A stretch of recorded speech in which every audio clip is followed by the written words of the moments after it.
The rain tapped rhythmically against the tall hospital windows, a dull percussion that only amplified the tension in Maya Thompson's chest.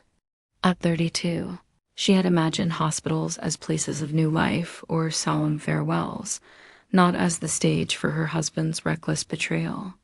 Sitting in the harsh fluorescent glow of the waiting room, her phone buzzed endlessly with unanswered calls from Ethan's colleagues, his mother, even mutual friends who assumed she was at his side out of devotion.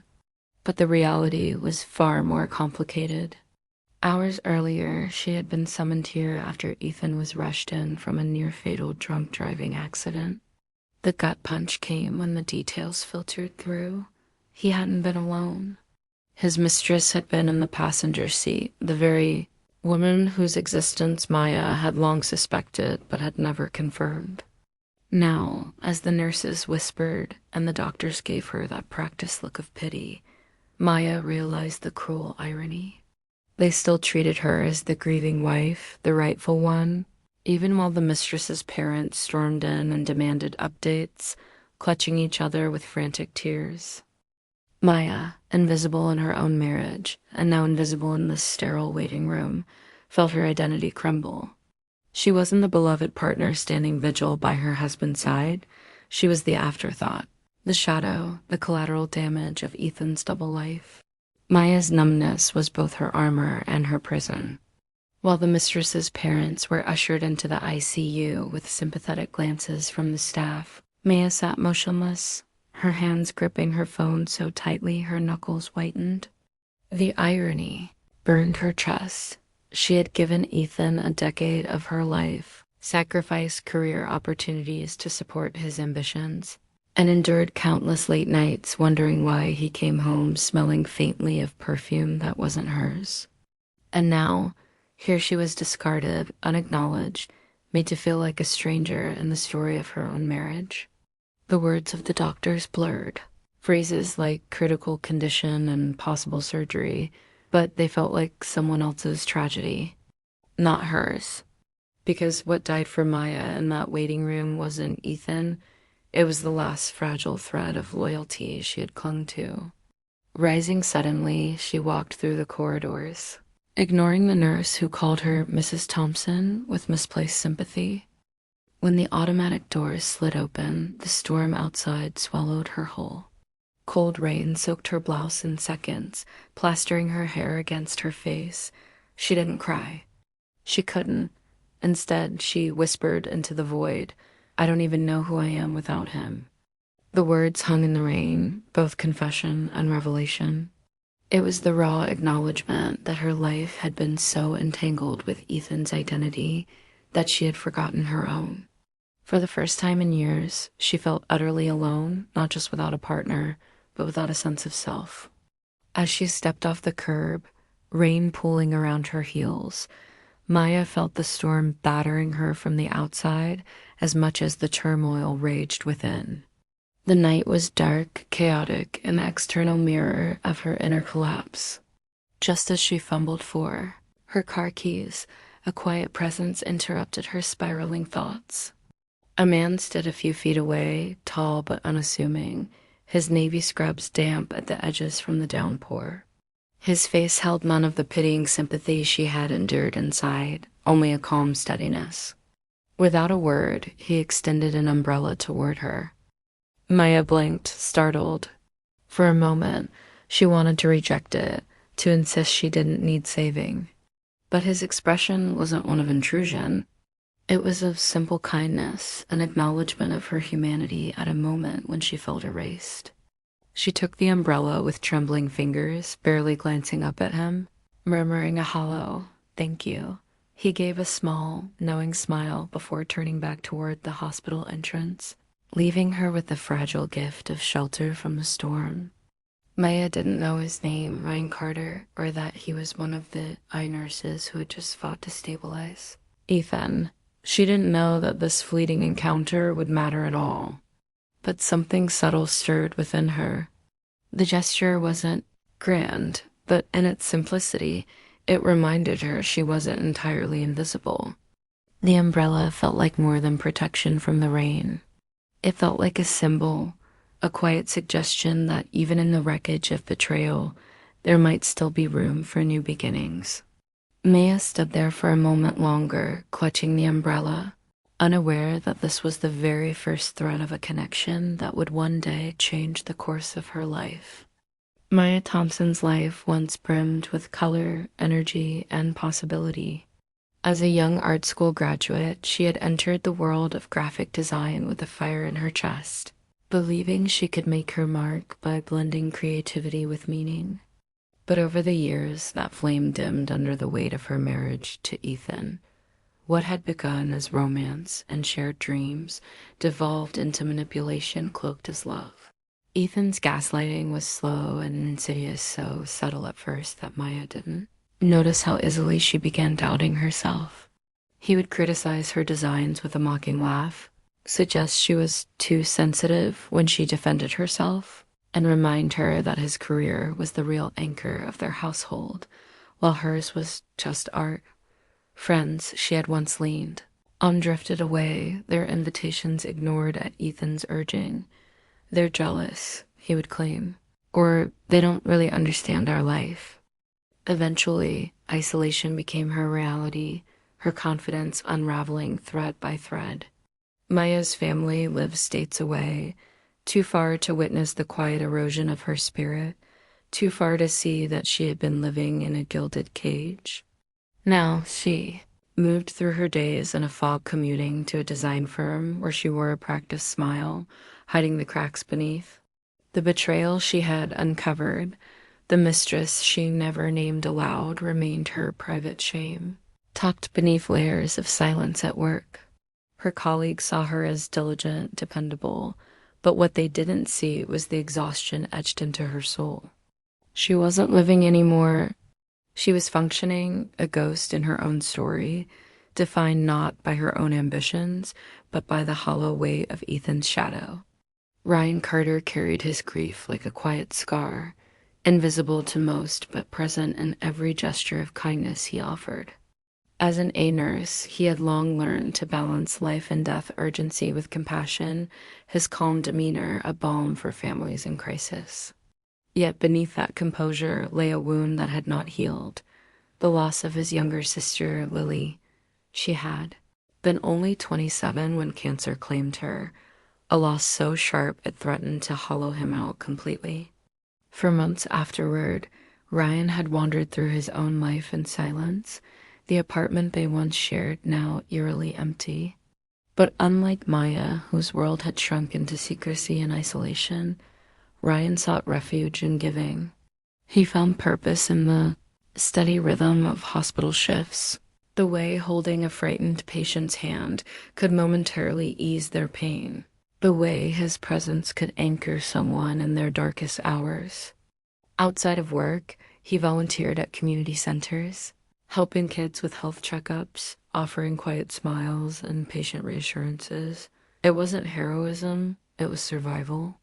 Every act of service was a way to honor Lily, to carry forward the warmth she had brought to the world. Yet his life remained solitary, his grief keeping him cautious about intimacy. His nights were often spent with medical journals or the quiet hum of his sister's favorite music playing in the background. While others saw him as grounded and strong, Ryan often felt like he was walking on the edge of loss, searching for meaning, but unsure if he deserved to find it again. Their worlds brushed together again, not long after the stormy night of Ethan's accident. Maya, weary but compelled by obligation, returned to the hospital for follow-up updates about Ethan's condition. She walked the corridors with heavy steps, avoiding eye contact with staff who still addressed her as though she were the devoted wife she no longer recognized herself to be. The sterile scent of antiseptic clung to her senses, stirring memories of the night she'd stood invisible in the waiting room. But then she caught sight of him again, Ryan. He was leaning against a nurse's station, speaking softly to an elderly patient, his tone patient, his posture unhurried.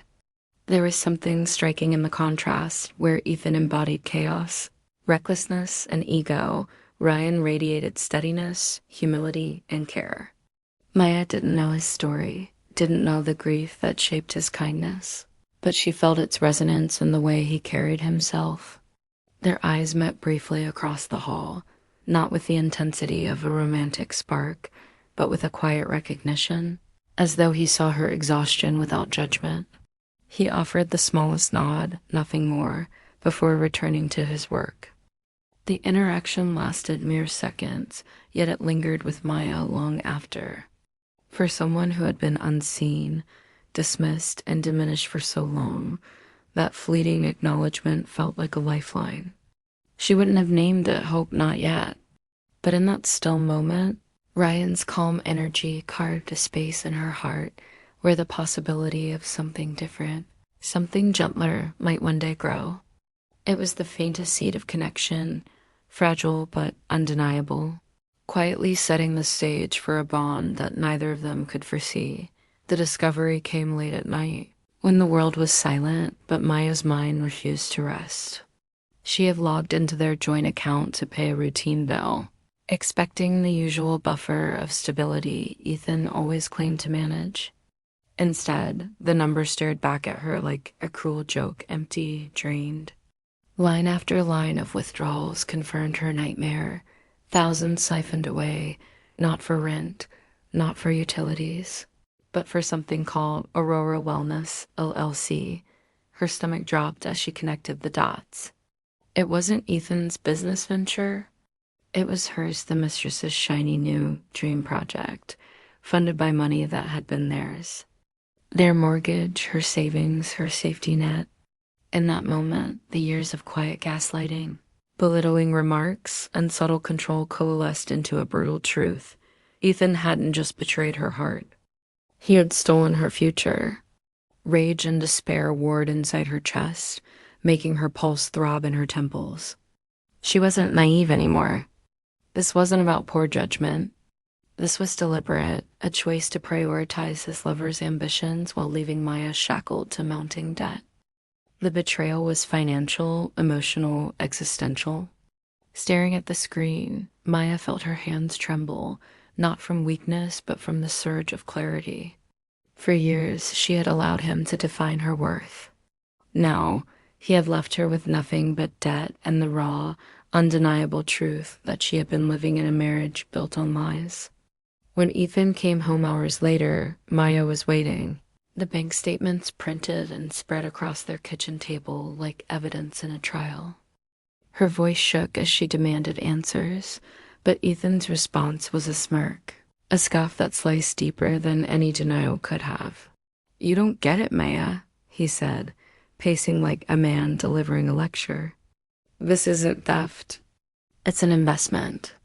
I'm building a future, something bigger than you can even imagine." His words landed like stones, every syllable dripping with contempt.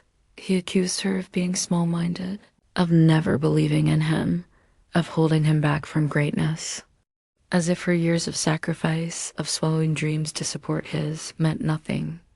Maya's anger erupted then, the dam finally breaking. "A future?"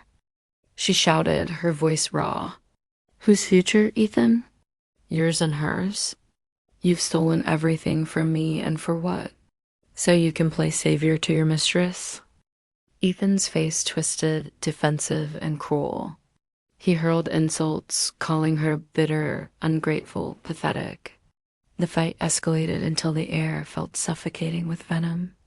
And then, in one uncalculated, visceral motion, Maya yanked off her wedding ring and hurled it across the room.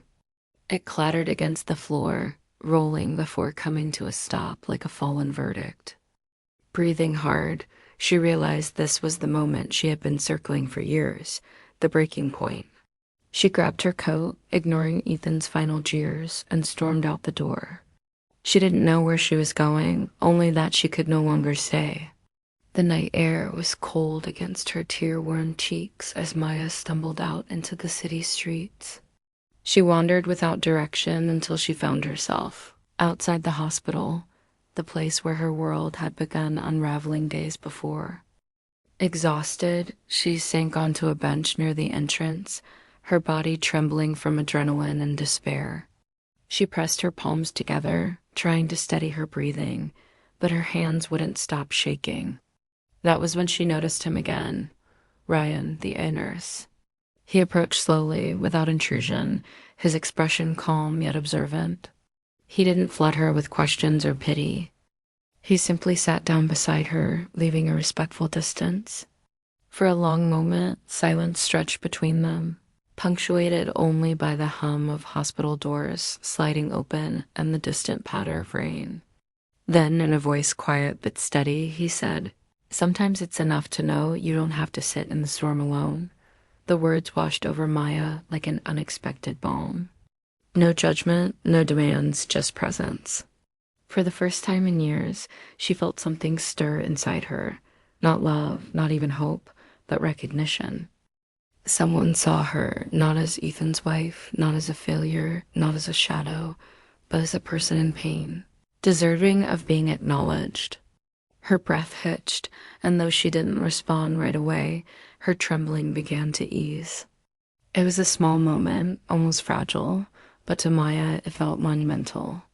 In the wreckage of her life, amid betrayal and chaos, Ryan's quiet kindness planted something new, the possibility of being seen and maybe, someday, being whole again. The small studio Maya rented was nothing like the apartment she had shared with Ethan, barely more than a single room with creaky wooden floors and a window that overlooked a brick alley. Yet to her, it was a fragile symbol of freedom, a space that was hers alone. She filled it slowly with mismatched furniture from thrift shops and the occasional splash of color through prints she couldn't resist hanging. Even though her savings were razor thin, every night she sat at her desk, trying to focus on freelance design projects, her laptop glowing against the dim light of a desk lamp. But anxiety gnawed at her with every keystroke. Was the client satisfied? Had she priced her work too low? Too high? Could she really survive on her own without Ethan's financial safety net, even if that net had been strangling her? When bills piled up, she felt the old weight of self-doubt pressing in, whispering that she wasn't strong enough, wasn't capable enough.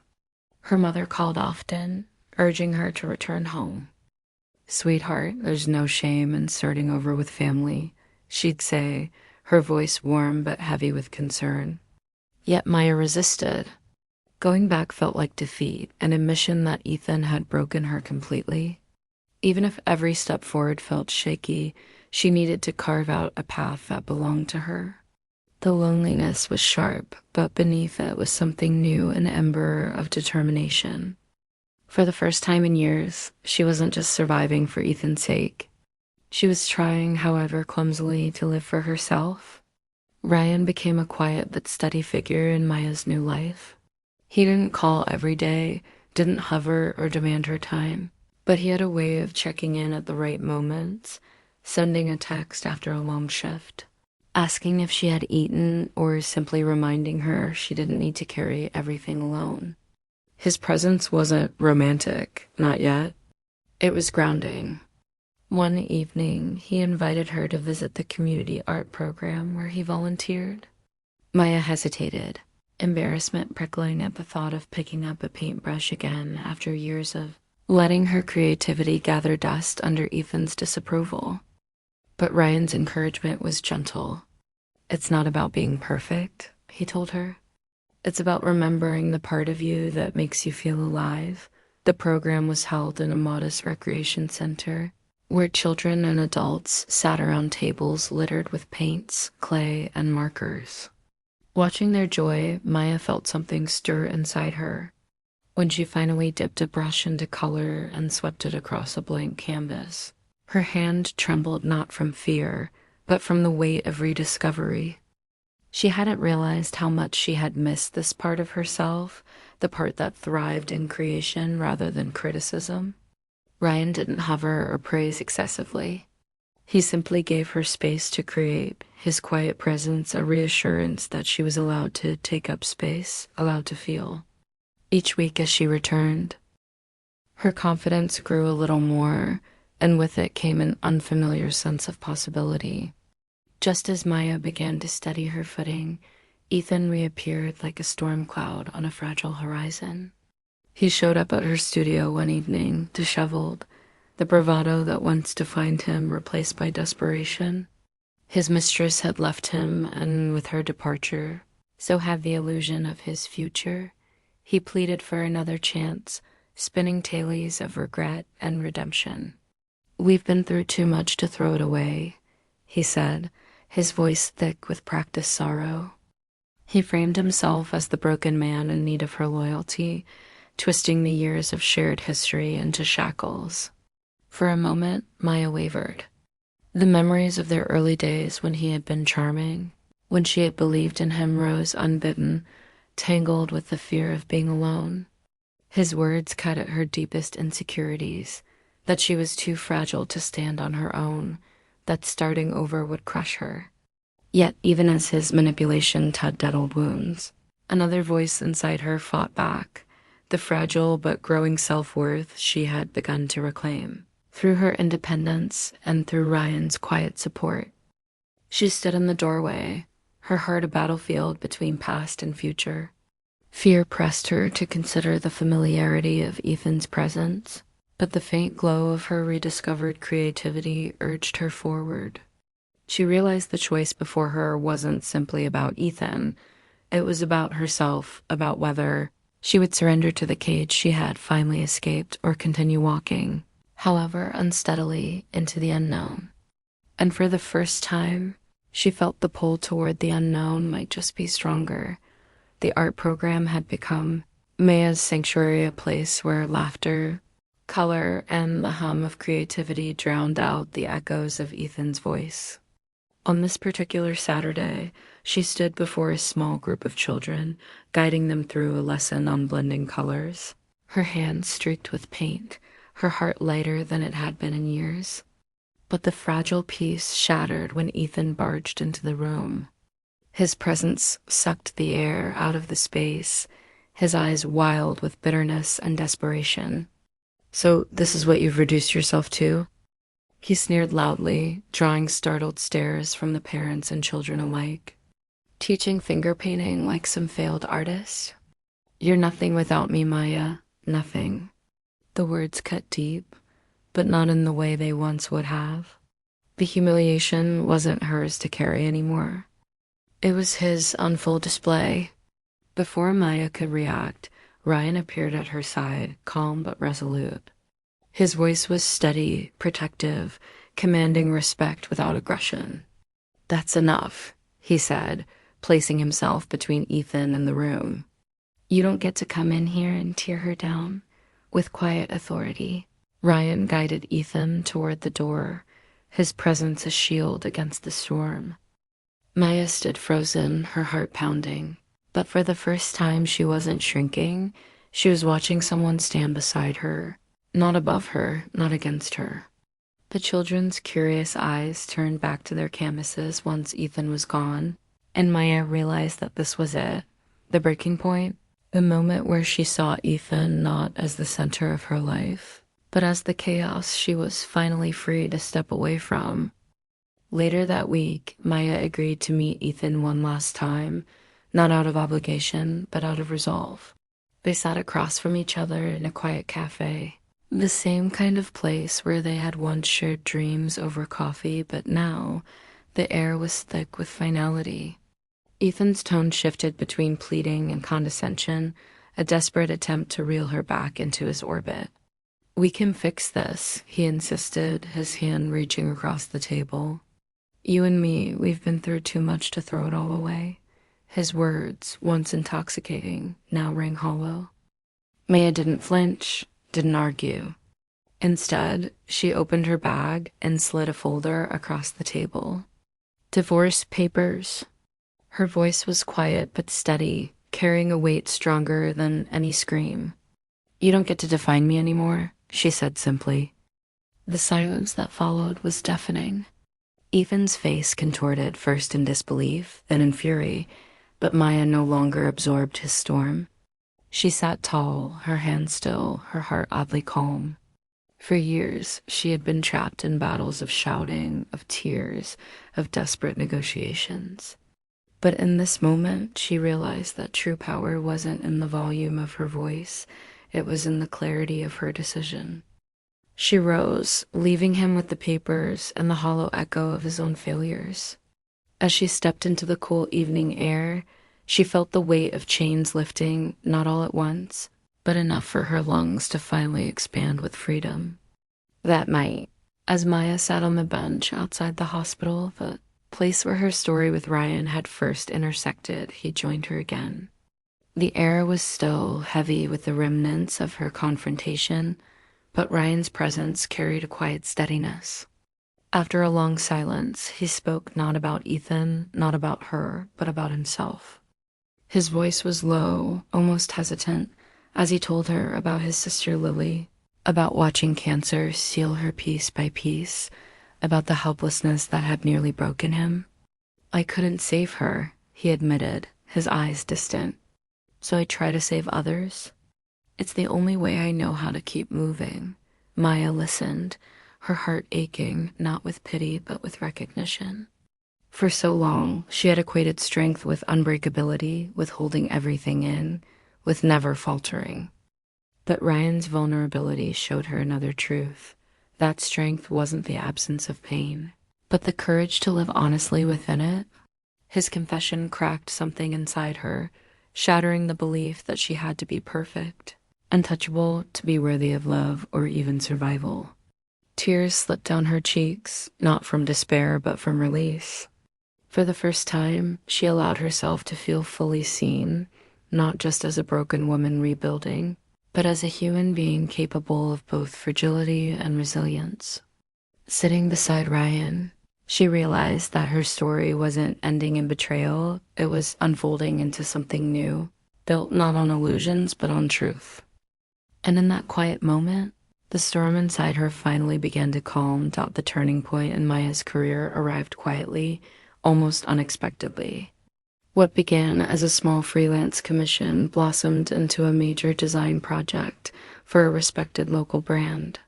She poured herself into the work-long nights hunched over her laptop, sketching and resketching, not from fear of failure, but from a renewed passion she had thought Ethan had buried forever. When the project launched, the response was overwhelming.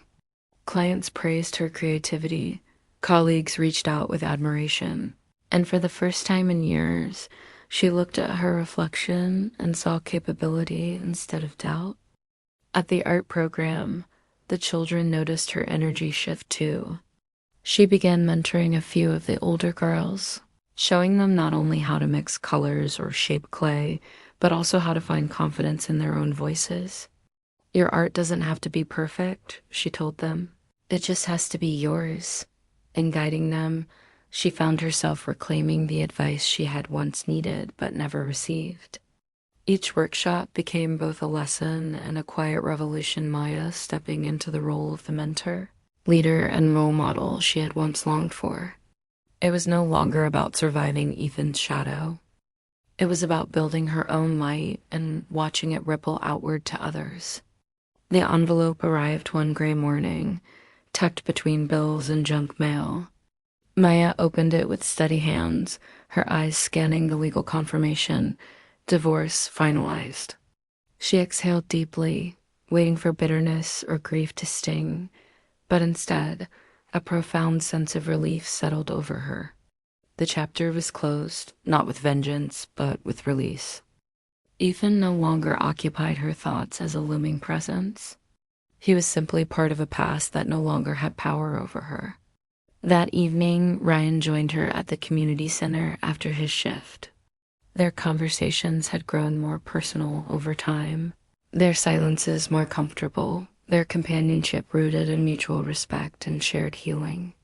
When he suggested grabbing dinner, it wasn't with grand gestures or sweeping declarations. It was with the warmth of someone who had walked beside her through shadows and now invited her to step into something brighter. Their connection blossomed slowly, not as a rescue, but as a partnership, where vulnerability was welcomed and strength was recognized in both. Maya didn't fall into his arms as a damsel saved. She chose him, just as he chose her, both of them aware that love built on honesty was the only kind worth having. For the first time, she felt romance not as dependency, but as a complement to the life she was already creating for herself. Weeks later, Maya wandered through a small artisan market, admiring handmade jewelry gleaming under the soft afternoon sun. Her eyes caught on a simple silver ring, delicate yet strong, its design unassuming but quietly beautiful. She slipped it onto her finger, feeling its cool weight anchor her. It wasn't to replace the band she had once more Ethan, nor was it to symbolize anyone else's promise. This ring was hers alone, a tangible declaration of a truth she had fought hard to uncover, that she was whole, worthy, and enough on her own. She bought it without hesitation, slipping it into her pocket with a small smile. That evening, back in her studio, she placed the ring on her desk, beside her sketchbook and a photo of her art students laughing. The gesture was private but profound, a vow to herself that no matter what the future held, she would never again lose sight of her own identity. When Ryan later noticed the ring and asked about it, she simply said, "It's a reminder to always choose myself first." He smiled, understanding without needing more explanation. The empowerment wasn't loud or flashy, but it radiated from every choice she now made, every step she took forward. Maya's story had begun in betrayal and invisibility, but it ended in ownership and visibility. Her life, her voice, her love, chosen on her own terms. The art room smelled faintly of acrylics and chalk dust, sunlight slanting through tall windows as brushes clinked in jars of cloudy water. Maya stood at the front of the class, her hands lightly dusted with color as she guided the young artist through blending techniques. "Don't worry about the lines being perfect," she told them, her voice carrying warmth and ease. "Sometimes the mistakes are what make it beautiful."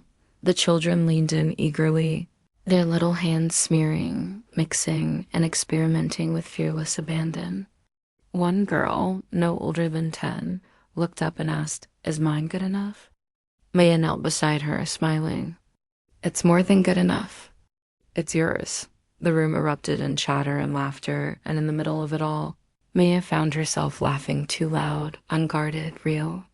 The sound startled her for a moment, because it had been so long since she had heard it spill from her chest without hesitation. It wasn't the laughter of someone performing strength, nor the forced chuckle of someone masking pain. It was the laughter of a woman who had finally carved space for joy again. In that moment, she realized she wasn't just teaching art, she was teaching resilience, self-worth, and the simple beauty of choosing yourself. After class ended, the children trickled out, carrying their colorful creations in paint-stained hands. Maya lingered in the quiet, wiping brushes when Ryan appeared at the doorway, holding something behind his back. "I've got something for you," he said with a grin. She raised a brow, half curious, half amused. He stepped forward and revealed a simple wooden frame. Inside was a sketch, done in charcoal, capturing her mid-laugh during one of the art sessions weeks earlier. Her head tilted back slightly, eyes crinkled, joy radiating from every pencil stroke. Maya froze, her throat tightening as tears prickled her eyes. Ryan shifted awkwardly, as though suddenly shy. "This," he said softly, "is the Maya I see. Not the one weighed down by doubt. Not the one Ethan tried to erase. The one who's free." She traced the edges of the drawing with trembling fingers, overwhelmed not by sadness, but by recognition.